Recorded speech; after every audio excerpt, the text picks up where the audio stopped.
Welcome everyone. Today we have our another new episode, and we have a debate right now. For this debate, we have our world famous speaker, Madam Ali Rice, Rob Enderley, and Jiri. It's an open debate, definitely, and you can take any parts. Like you can take the oppositions and the government side. It's open discussions, and every round we have three rounds. Every round every speaker gets around 7 minutes for this speech, and first I want to give chance Mr. Rob because of subject matter expert. Mr. Rob. All right, so this the battle between AIs, and this is a battle between not just two AIs in the marketplace. We've got a lot of them, but we're just focused on two at the moment. The reason I mentioned there's a lot of them is this week Alibaba announced that they've got an AI that's better than both ChatGPT and DeepSeek. So we'll save that for another time.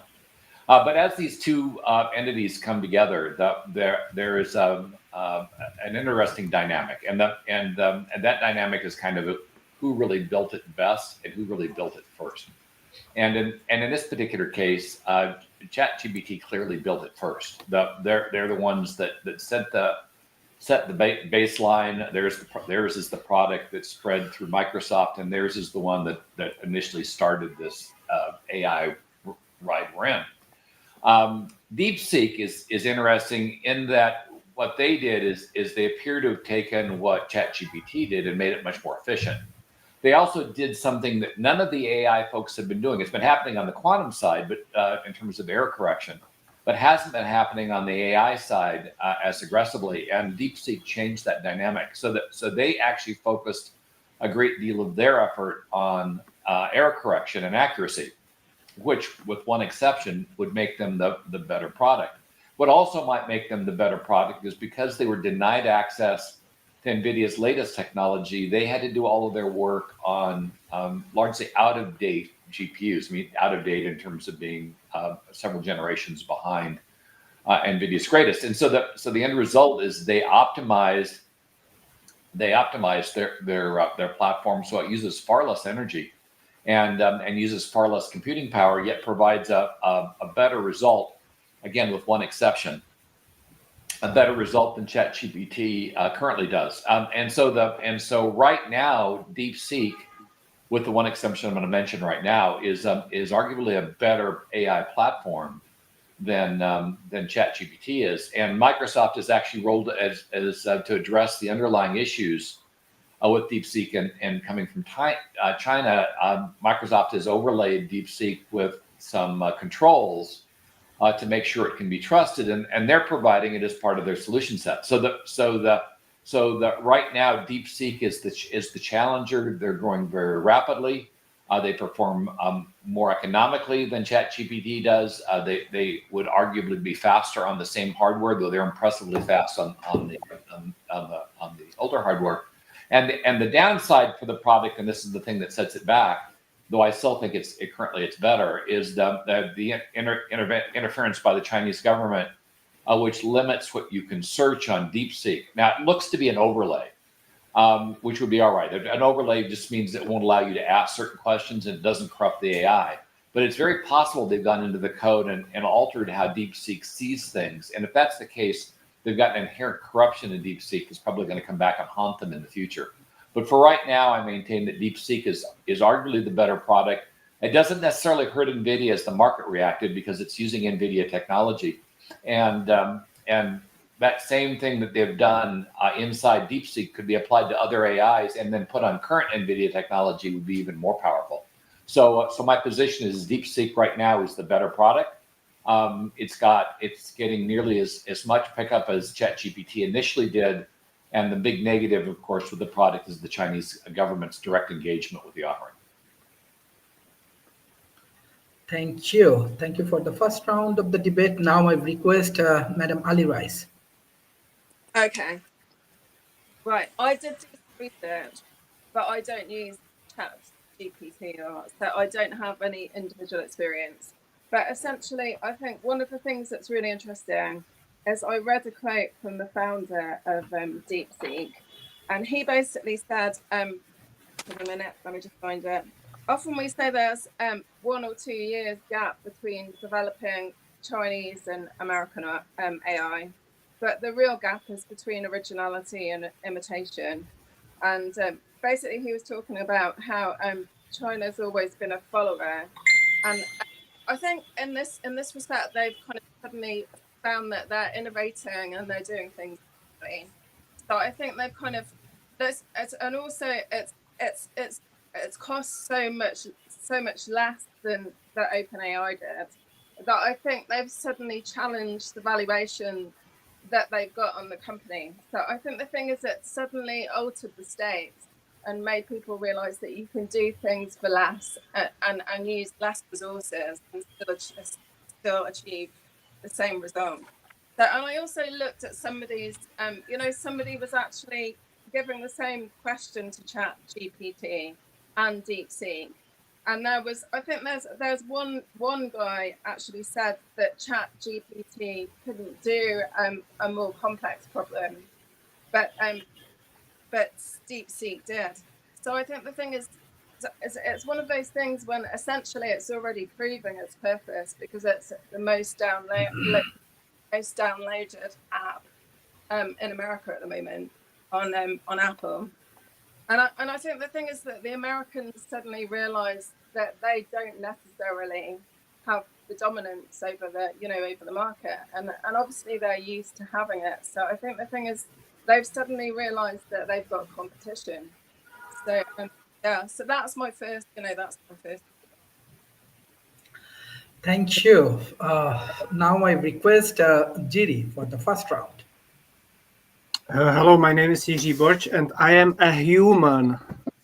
I welcome you from the Czech Republic, and I prepared a very short presentation on also Claude, because I would like to mention that there exists a third one, which is called Claude from this perspective, and I would like to prepare a very short presentation about the debate between GPT chat, DeepSeek, and Claude.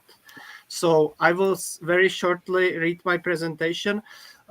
Concerning knowledge, DeepSeek has a strong mathematical reasoning, scientific accuracy, and handling complex data-driven problems. ChatGPT broad general knowledge, strong adaptability, and conversational depth in multiple domains.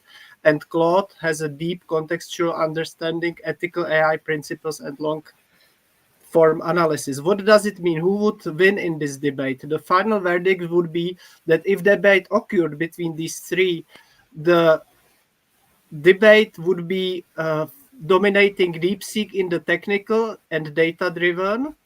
GPT would win in a persuasive argumentation, and Claude would win in ethics and philosophy and deep reasoning. Thank you very much for your listening. This is all for my side for now. Thank you. Thank you. Well, from the first round of discussions, what we understand that DeepSeek is an advanced AI model focused on deeper reasoning, problem solving, analysis. It claims to surpass traditional chatbots in area like multi-step reasoning, logical uh, deductions, and factual accuracy. On the other hand, ChatGPT definitely is bringing a very big breakthroughs in AI industry. So it's a state of art conversational AI development by OpenAI. It excels in the natural language understanding, creating writing, versatile problem solving across numerical domain with regular update and continuous improvement. Definitely in this debate, we have more expert like Professor Rob Enderley, Madam Ali Rice, and Jiri. I want to go for the second round of the debate. Mr. Rob, what you want to discuss more? And there are a lot of questions about these innovations, politics about these innovations, lot of social media status and content about this DeepSeek and the Chat GPT. People has huge interest. What you want to say? Well, it's a huge interest in AI in general, and it's kind of fascinating because if we looked at what happened to TikTok here in the United States, where they attempted to block it. Right now, it's still operating despite the block. But there was a huge concern about TikTok providing or capturing confidential information and providing it to the Chinese government. With that potential risk, clearly DeepSeek has an even bigger problem in that regard because it uses large data set. I mean, its very nature is to capture data and make decisions from it. So if TikTok was bad, DeepSeek would be horrible in that regard. Yet, at least right now, there's not a lot of focus on trying to block DeepSeek. And as I mentioned, Microsoft's using it. So the interesting undertone here, though, is that of course ChatGPT believes that DeepSeek stole their stuff, made it better, and then remarketed it, which is a little fascinating because if you look at how these large scale LLMs, large language models, are created, they're largely created by harvesting information that's been created by others. And what OpenAI, the parent of ChatGPT, argues is that's fair use because people do the same thing. And I've argued this myself. I don't know how you can protect or prevent an AI from doing what you or I would do as we learn a particular subject, just because the AI does it at a greater scale. I mean, does doing more of something make it less legal than doing less of something? And that in itself is an interesting argument.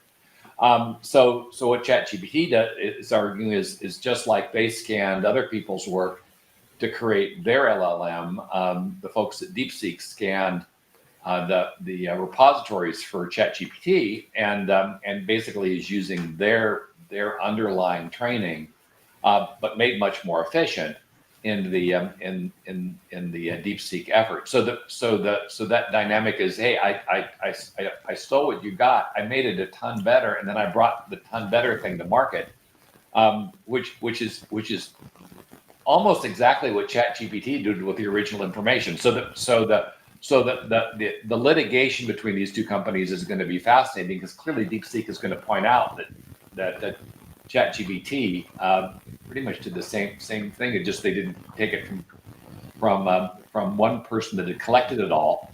I mean, they didn't collect it from the source. They just collected it from ChatGPT, who in theory shouldn't have had ownership over that material to begin with. It's virtually all in the public domain. So that'll be an interesting dynamic. I think though this points to how AI is probably going to evolve going forward. Initially, much of the AI efforts were all insular, almost like they didn't know of each other, and they were coming up in a more linear fashion. But as this matures, it now looks like what we're getting is some of the new folks are taking what was developed by the old folks, making it better, more performative, and bringing the result to market. That could have some interesting dynamics, but I'm not convinced the copyright laws or the patent laws restrict that kind of behavior. We'll see as we get through the courts, but at the moment, it looks like this is a way to even speed up AI development much more quickly by creating a competitive element in the development path. So it's not linear within a single company, but it's created amongst a group of companies, and then whoever brings the result to market first gets the win. That's going to be kind of a wild west level of advancement, but that appears to be where we are at the moment. And often that is the case with new technology. So I still think that ChatGPT does have still has the edge here because they took something and made it better. But that's not to say that OpenAI couldn't come right back and do much the same thing in reverse if they wanted to. I think litigation for them is a mistake at this point. We'll see how that plays out. Thank you, Madam Ali Rice. This is for your second round of debate. Okay. Let me just get my notes a second. Okay. So I reckon, because I was looking at NVIDIA, who apparently was the most valuable company in the world until DeepSeek launched, and essentially, I think what's happened is essentially. And that basically now they're third in line and behind both Apple and hold on a second. Oh no, I'm sorry. So basically, essentially, because of what's happened, Silicon Valley and Wall Street are reeling because all of a sudden the picture's changed and they don't have any control over it. And apparently DeepSeek is a private company as well, so there aren't market shares, you can't buy into it. So essentially that their value and their input isn't going to change. Apart from there is an argument that they could be kind of technically isolated if the rest of the tech companies, don't like what they're doing, or essentially, if there is queries over, the protection and data and whether they're a threat to to other countries outside of China. So. Thank you. Now I request Mr. Bors. So, Yes, thank you very what much. point you want to add? Yeah. As you know, Sharif, my great hobby is business, and I prepared a very short presentation about using GPT and DeepSeek in business. So, number one is GPT. I would use it for customer support, automating of responses, improving chatbots, and handles questions, for marketing and content creation, for generating ads and social media posts, for sales and lead generation, like personalized outreach, writing proposals, and follow up on emails, and business strategy and brainstorming, idea generation, and competitor analysis. So this would use GPT. And for DeepSeek, I would use for financial analysis, forecasting, process large data sets, technical problem solving, supply chains and RD solutions, and market research and power AI powered decision making, like support strategic choices. If I summarize my presentation, the best use for ChatGPT is for human like interaction, and the DeepSeek for deep analysis and technical reasoning. Thank you very much. Thank you. This is very interesting debate, and we get very good comparison in between DeepSeek and the ChatGPT. We find the reasoning ability claimed for DeepSeek, we find claimed to be superior in the deep reasoning and problem-solving skill. On the other hand, we find that ChatGPT has strong logical reasoning, but depends on context and training update. Also, we focus on the knowledge base. DeepSeek may have enhanced real-time knowledge access. On the other hand, about ChatGPT, we find extensive pre-trained knowledge with periodic web update. So this is interesting debate, and hopefully it will bring more valuable logic for today's debate. Mr. Rock, what you want to discuss more about DeepSeek, or anything you want to add as the hypothesis, or you want to predict some things, what will happen next 3 to 5 years? Uh, yeah. Sure. We had a question come in asking, won't LLMs become a commodity? Won't the future of agentic AI incorporate very large word, image, and animation learning models going forward? In the words of military science and worlds of military science and beyond. Well, I would argue LLMs are already a commodity. The very nature of an LLM would suggest it's a commodity. It's a national resource. I don't think governments have figured out yet that much like oil, data on their citizens is a national resource, and really the resource should probably be monetized and to a large extent controlled by the government, so that the government and the citizens get a benefit from the resource that's coming from them. Well, that's probably off into the future, but right now I think it is a commodity.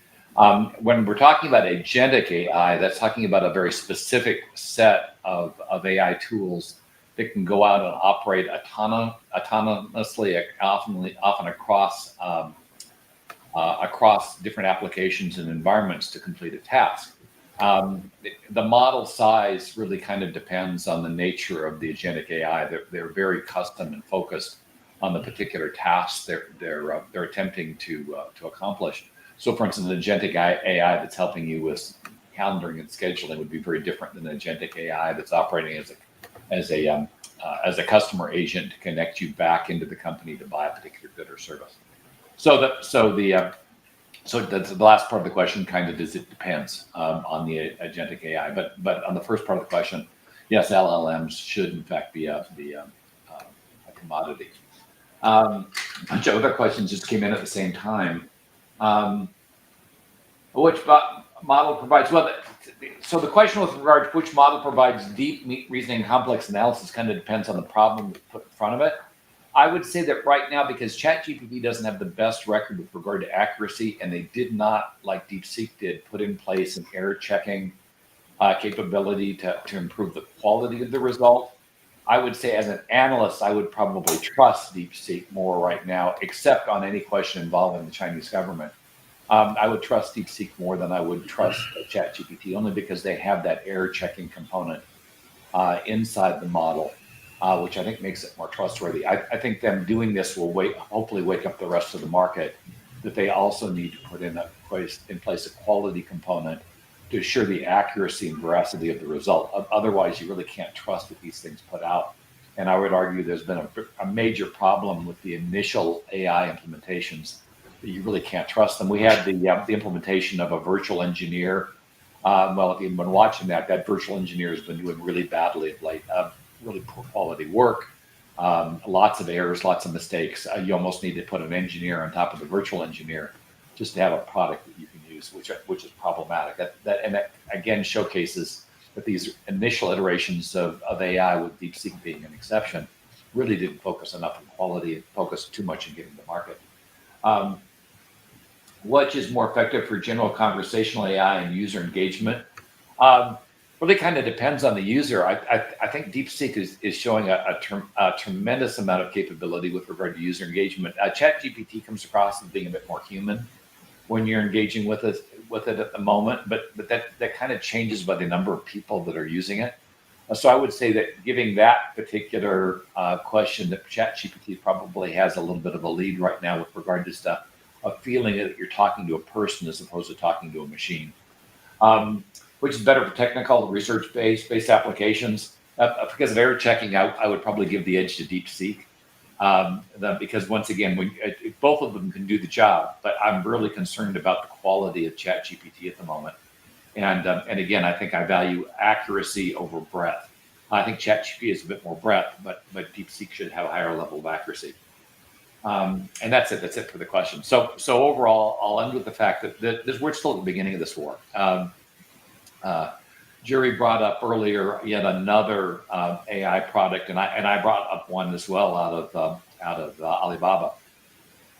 And the end result is this conversation is far from over. We're still at the infancy. I remember at the beginning of the PC wave, we had lots of little operating systems floating around. We had internals from IBM. We had, of course, DOS, which is the one that eventually won. We had Mac OS all floating around, and of course, most of those other companies just went away, and we were left with a few. Well, we're still at that everybody's doing this, or their brother's doing this phase. I was looking at a list of well over 1,000 companies that are working on AI projects at the moment. So this is still pretty much anybody's game this early on. So we're not done with these battles. And while DeepSeek I think has the edge at the moment, the war is hardly over, and it's certainly possible that neither of these companies will be with us at the end. Thank you. Now I request Madam Ali Rice, what you want to discuss for this round. Okay, well, so in my research that I did, I looked at Professor Neil Lawrence's quote, and he's a professor of machine learning in Cambridge University, and he basically said that it was just the tip of the iceberg in terms of innovation, and we can expect more kind of innovation and kind of dynamics changing. And he also, I think, historically talked about James Watt, who's synonymous with the steam engine, but didn't invent it. And he said that there was plenty of space for budding innovators to emerge that are less likely to come from established players, but from outside of them. So in some ways, as an innovator and an entrepreneur as well, I think it's quite interesting that the dynamics change because of somebody that's new and is apparently from a finance background as opposed to anything else. So I think the thing is, I think that's always a question mark over China and their agenda. But there's also, you can also ask the same questions about Microsoft and Bill Gates, and so I'm quite suspicious of all of the people that are behind it and what their real kind of agenda is as well. So I think we can ask, there's question marks over everybody that's in the battle. Mm-hmm. Thank you, both. What you want to discuss for this round? Do you have any more logic for add? Thank you very much. I would like to thank my colleagues, Ali and Rob, for their view. This is very interesting. I would like to follow up on them with the future, let's say 5 years ahead, 2030, what will ChatGPT and DeepSeek look like? So here is my prediction. AI will be part of the society and deeply integrated in our personal, educational, and professional lives. We will see AI solutions across multiple platforms, enhancing every day from healthcare to arts and entertainment. And I think that to summarize this, AI is just a tool. It's not a replacement. Yes, I would like to mention this also. Future is collaborative, so we should cooperate with AI and hope for the that it will not take over. Thank you. Thank you. What we get from this debate highlights in terms of accuracy and depth of knowledge, if DeepSeek is designed for superior factual accuracy and deeper insight, it could outperform ChatGPT in specialized knowledge area. On the other hand, ChatGPT is continuously updated and refined to ensure factual reliability, making it a strong contender. In terms of versatility and use case, DeepSeek might be more suitable for academic, scientific, and technical research. On the other hand, ChatGPT more adaptable across various industries, including business, entertainment, and educations. Mr. Rob, there are some point of informations. So we want to bring more point of information. First, audience has point of information. What AI workable, drive, and based legal and medical capabilities may flourish nationally and internationally?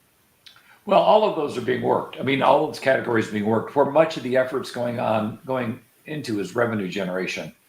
Certainly, the agentic AI and using it as a way to better engage customers and generate more revenue seems to be the easiest way to justify the cost of purchasing the technology. Where it's getting the least focus is on employee care, which I think is a mistake.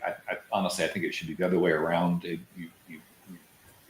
develop an interest in the product first, you help your people first, and then you roll it outside to the customers at large would be the way I would prefer doing it. But I get that would create a revenue lag because when you're helping employees, you might get a productivity increase, but you wouldn't get the immediate benefit of higher close rates, which you would get if you applied it on the sales side. Nothing says you can't do both at once, but my view is that company will do this better once they become familiar with and comfortable with a particular technology than they will if they're still learning it. And it's generally better to learn a technology when you're applying it inside than if you're applying it to an outside audience, because outside audiences typically don't provide the kind of feedback you need to really move the product forward. But having said that, all of the areas listed will undoubtedly be successful going forward. The underlying issue, and I think Jerry brought that up, is do you use the technology to enhance people or do you use the technology to replace them? Most of the projects I'm looking at the moment appear to be replacement projects, not enhancement projects. IBM is an outlier, unfortunately. They believe in enhancement over replacement. But one of the things that have been driving the underlying replacement strategy is the fact that certain classes of workers are just not available, unavailability of the classes of workers. And that creates kind of a hard focus. If you want to stay in business but you can't get the employees, then your only choice is to get an AI or robot to do the work, for you. So the end result, and I think going forward is while I think the early spike with regard to sales and with regard to the popularity and deployment of AI is focused on revenue generation, eventually all of those areas will be picked up. And my hope is that we'll be able to wrap our heads around the HR side of this much more quickly so that we can better train up, manage the employees, and we aren't left with large scale unemployment, which has been happening across a number of the tech companies here in the US. As they've adopted AI, they've been laying off people in relatively large numbers, which I think is a problematic trend. Because those people that are laid off are not going to be skilled up, and so that those people may quickly become unemployable if some effort is made to train them to different skill sets, and that'll be a problem at a nation state scale. So in the end, Initial waves, revenue generation, subsequent waves on employee care and some of the more humanistic aspects of the technology, which I do think is unfortunate, but that's the reality we're dealing with. And those areas that are getting the biggest focus right now, at least from my end, are those areas focused on sales and revenue. And those that are getting the least focus right now are those focused on employee care and well-being. And while that's unfortunate, that's just where we are at the moment. Thank you. For point of information, Madam Ali Rice, if you can clarify more the core difference in between DeepSeek and ChatGPT architectures, or I actually haven't used it, so I don't really know how to answer that, to be honest. Apart from I read kind of a transcript from somebody that posed the same questions to both, and essentially they were on the par for most things. But when he asked them to create a story about a boy that lived on the moon, GPT gave him 6 examples that were quite succinct, and DeepSeek only gave him 1.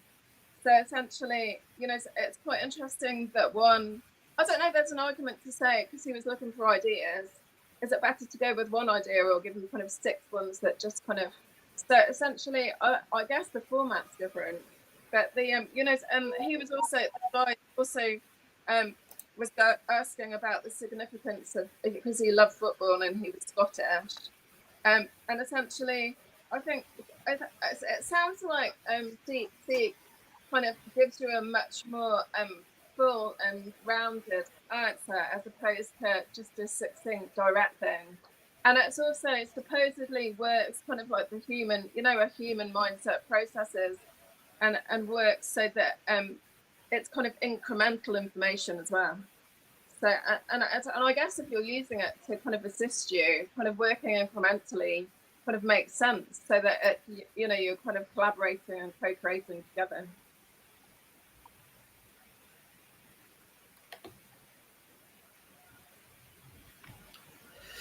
thank you.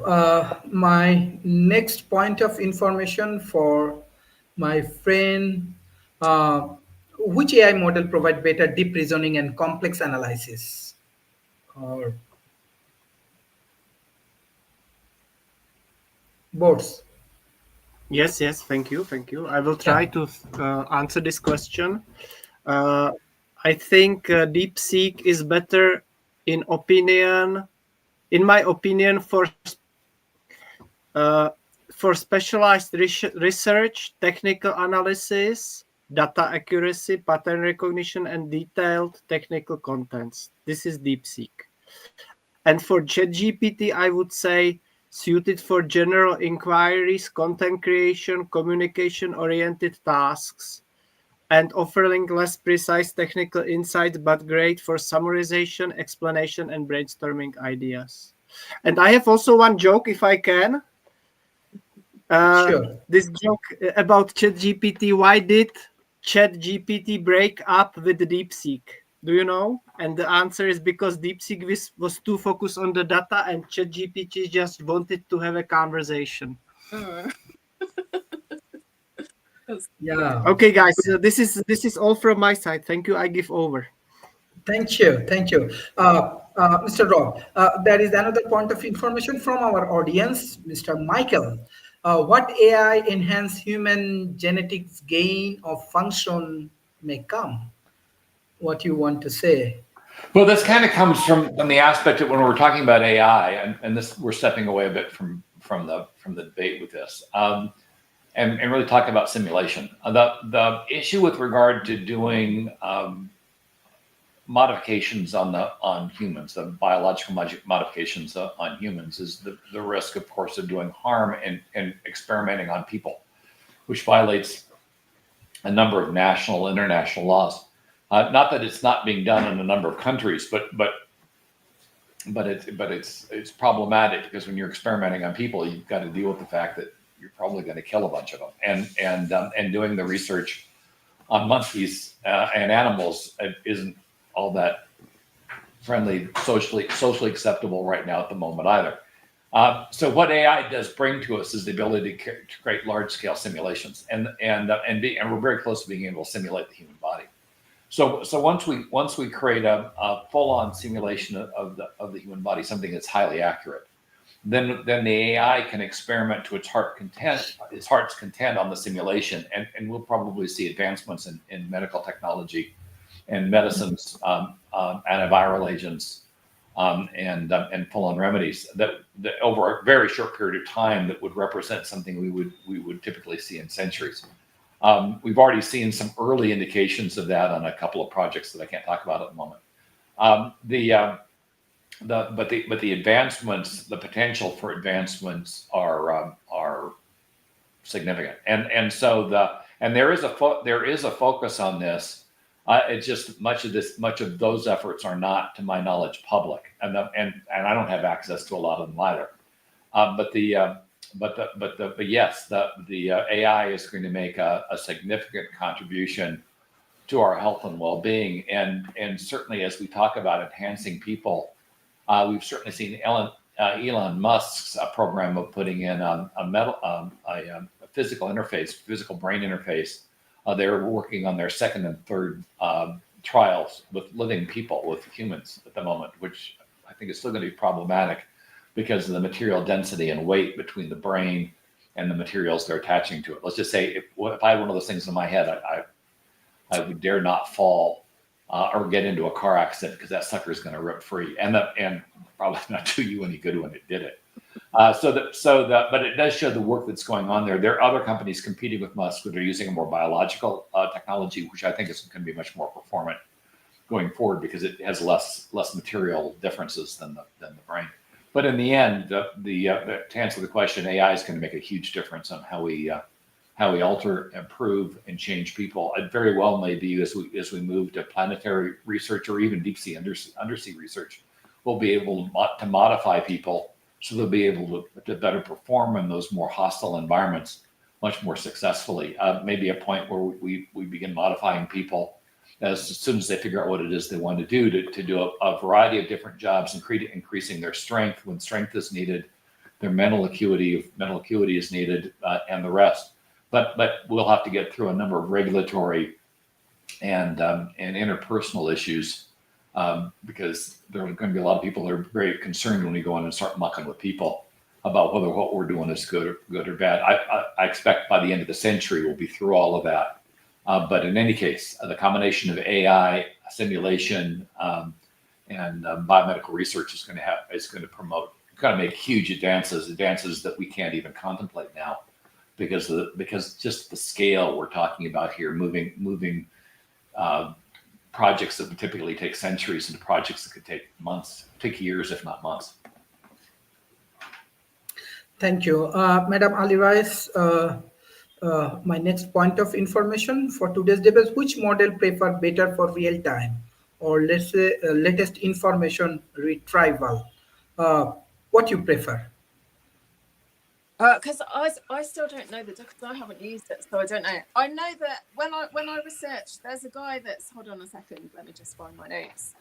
There's a guy that was looking for a really complicated solution to something, and apparently Chat GPT couldn't even perform the task, and DeepSeek actually got the answer and the solution straight away, and he received it within minutes.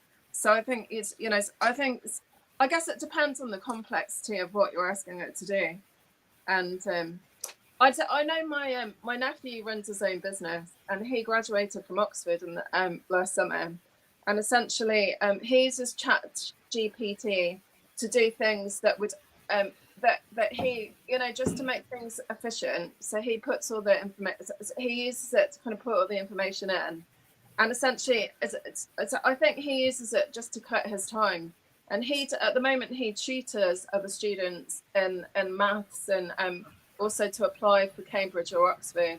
And essentially, I think that he frees up the time when he's not tutoring through Chat GPT to enable him to not actually do as much work unless he's having a one-to-one conversation with whoever he's tutoring.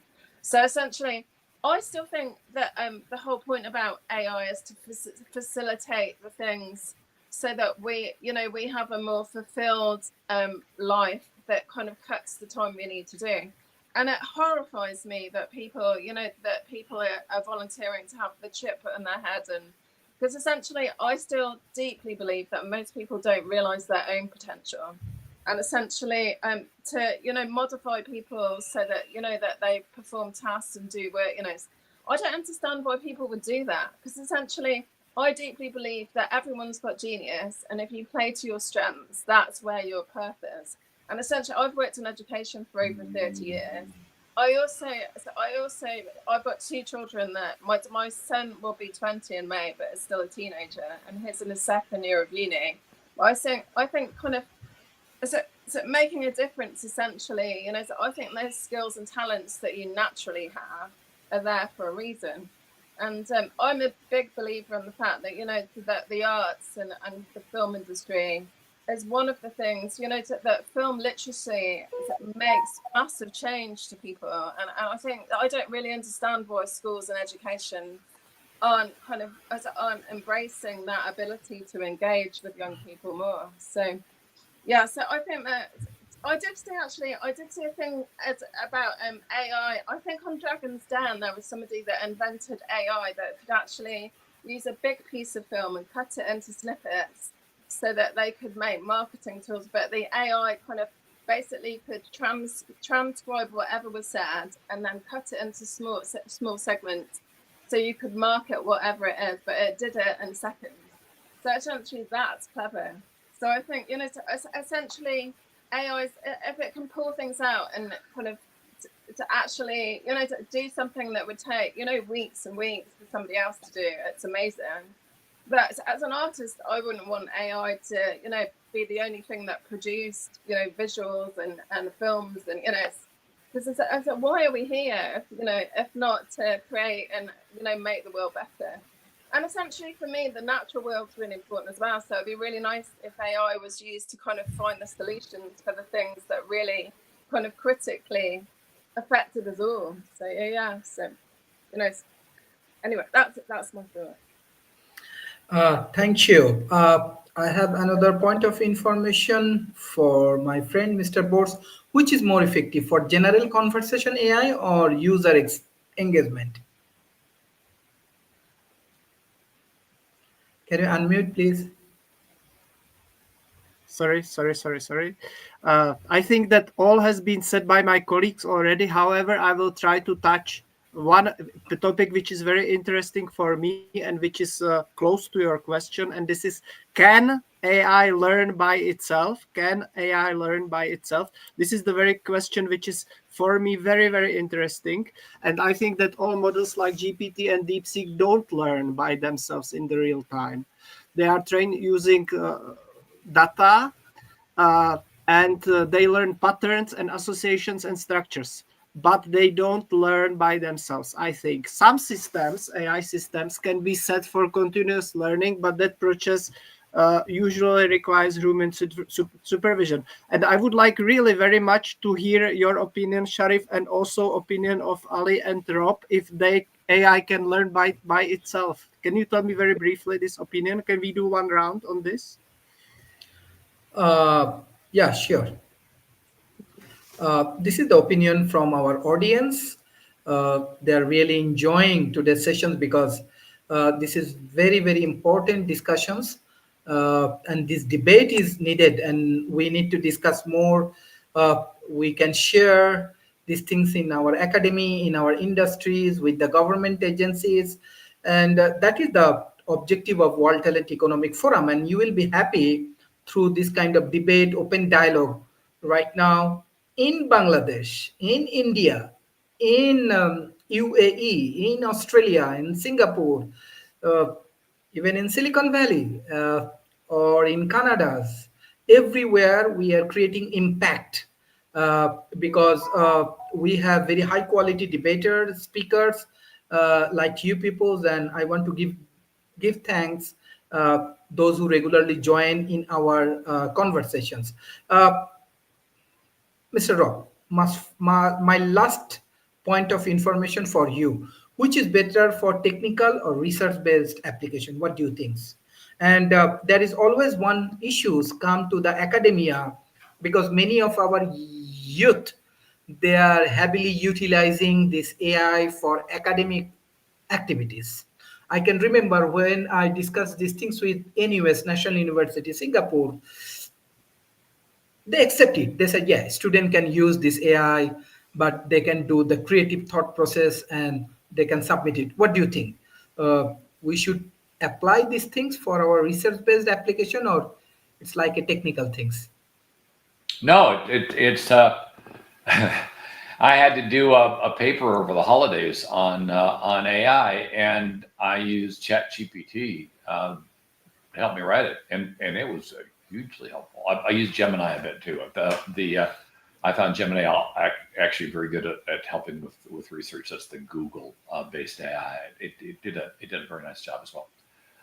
But with education, often cost is one of the major factors, and right now DeepSeek is the least costly. But however, the connection to the Chinese government does always bring up concerns, particularly if you're dropping something into education. You want to make sure that it's not somehow influencing people inappropriately. So doing something like Microsoft did, where they go in and assure the tool isn't misbehaving, would probably be wise if you're going to use DeepSeek. So maybe go through Microsoft to get access to DeepSeek, or at least look at what it is they did and make sure that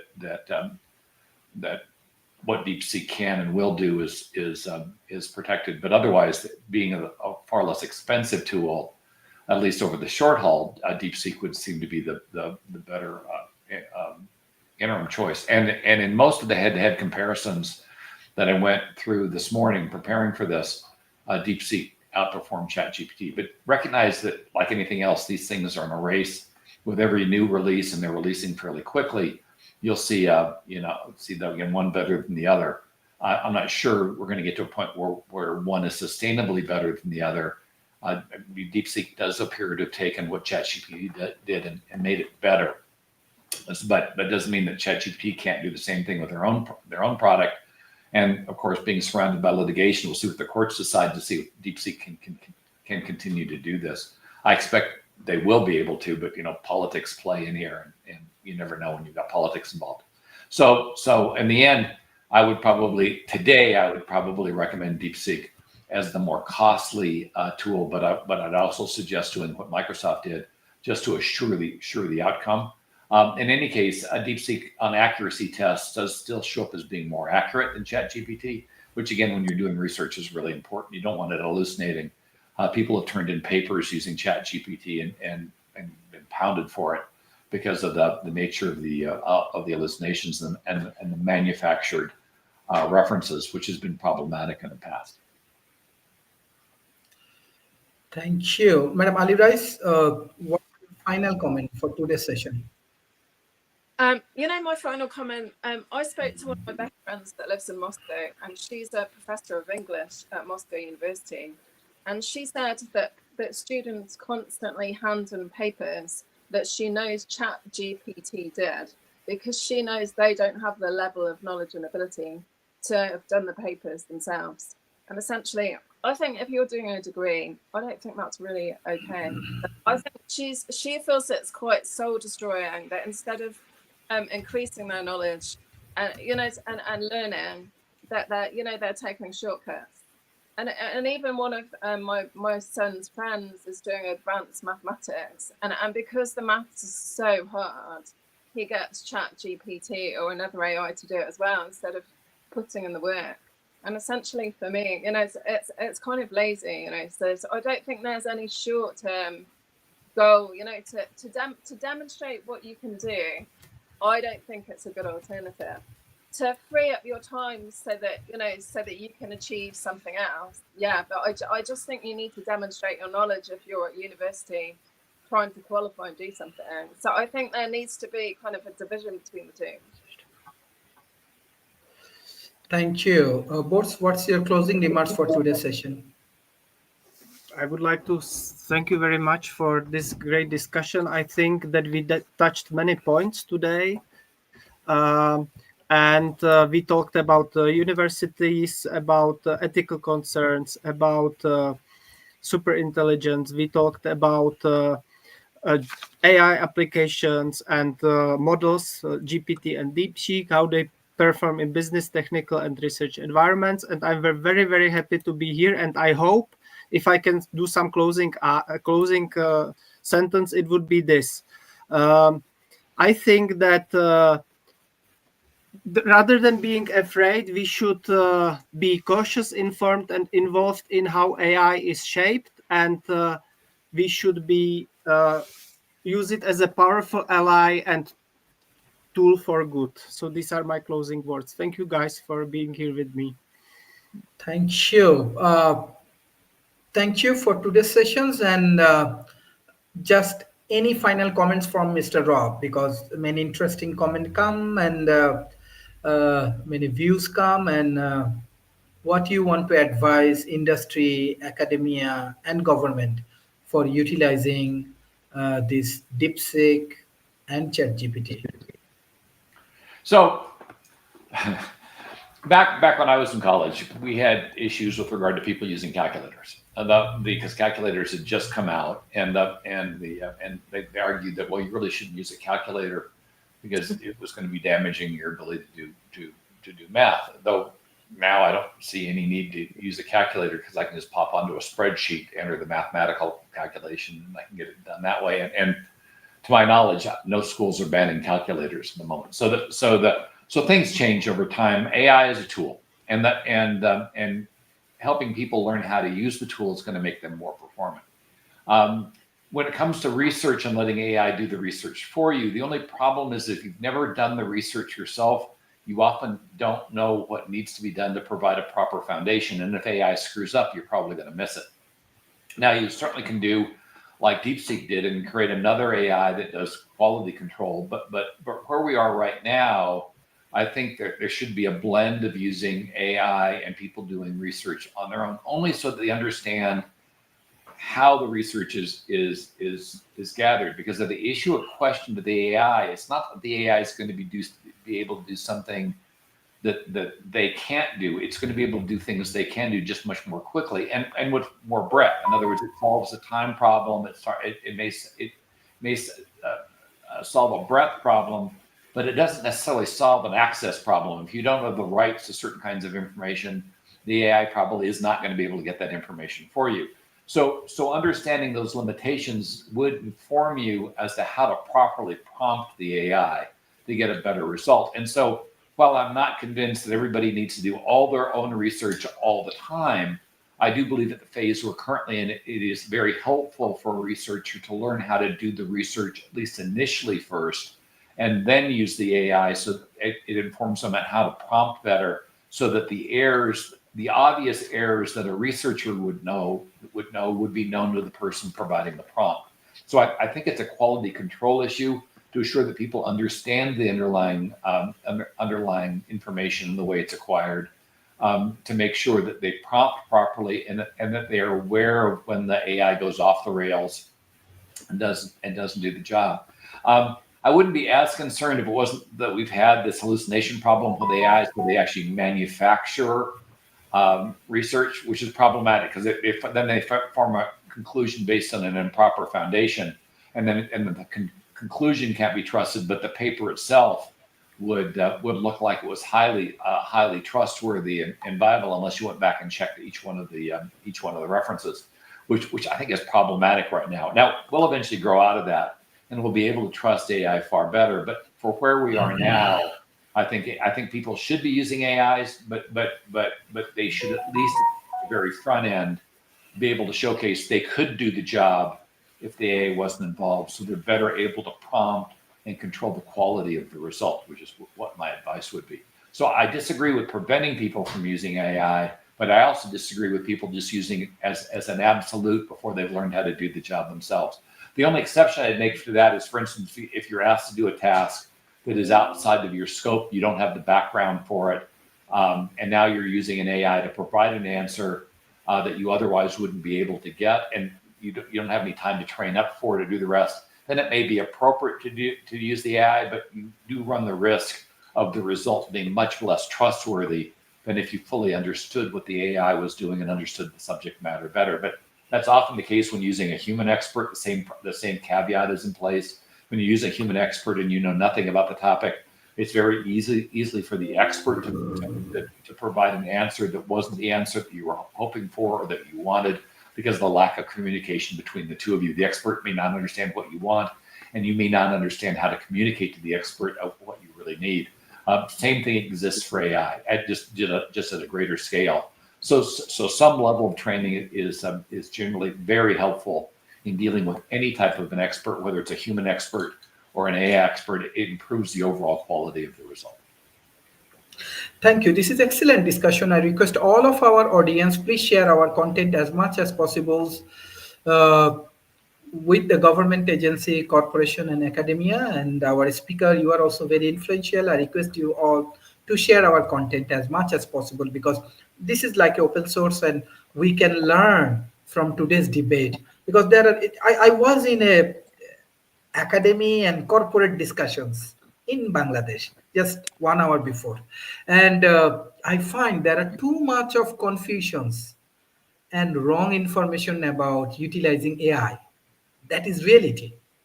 So this kind of debate, this kind of dialogues, I think this is very important for the corporation, for this academia, for the government agency. I travel around the world, and I meet with the government agency personally, a lot of corporation and academia. Lots of misconceptions we have.